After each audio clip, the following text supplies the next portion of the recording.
Tapi kita ya namanya manusia, dan kalau saya kadang lupa juga. Lupa misalkan mau tempo tanggal 5 April misal ya, 5 April. Assalamualaikum warahmatullahi wabarakatuh, teman-teman. Ini tips buat ngontrak. Tips buat pebisnis untuk ngontrak atau tips ngontrak untuk pebisnis. Oke, satu. Jadi meskipun teman-teman bisnisnya di aset sendiri, entah punya milik sendiri, entah punya orang tua, entah punya keluarga, saran saya tetap itu dikontrakkan.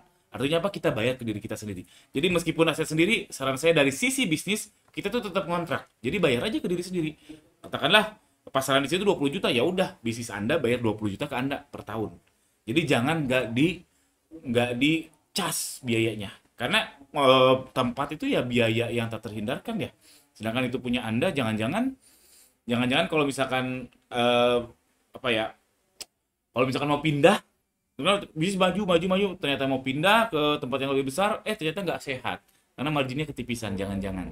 Jadi bijaknya menurut saya meskipun aset sendiri, bisnis Anda ngontrak ke Anda. Entah ke orang tua Anda, atau ke Anda sendiri, atau ke mertua, siapapun itu. Jadi tetap ada anggaran ngontrak. Ngontrak. Terus pengalaman saya jadi kontraktor.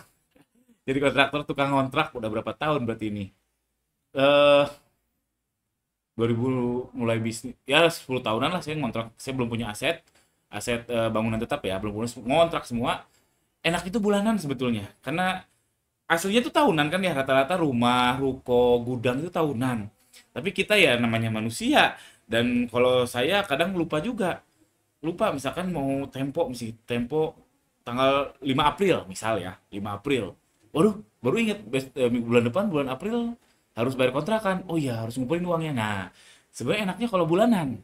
Tapi kan nggak semua landlord mau.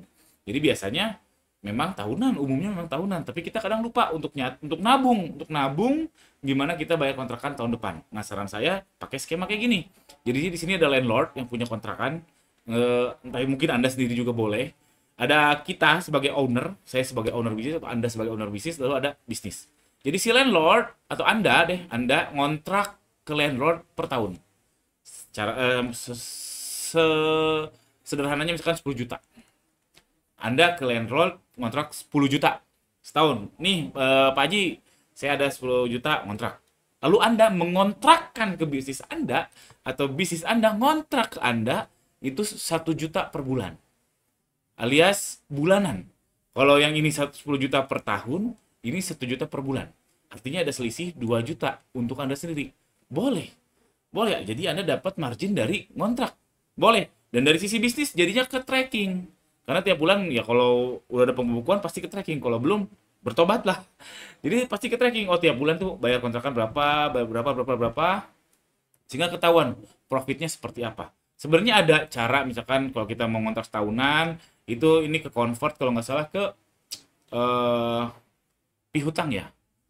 eh, Apa ya, aset yang ya itulah intinya bisa, tapi kompleks. Jujur aja saya belum pakai kayak gitu. Jadi 10 juta itu dipotong tiap bulan, sejuta bisa aja kalau pembukuan tahunan gitu.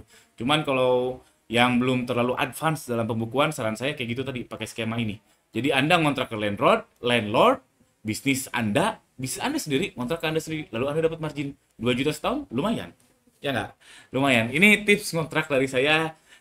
Receh aja teman-teman, jangan-jangan teman-teman belum tahu, tapi saya rasa praktek ini udah banyak banget yang lakukan sih. Nah, jangan-jangan Anda belum tahu. Oke, itu aja, sekian aja, lupa subscribe. Assalamualaikum warahmatullahi wabarakatuh.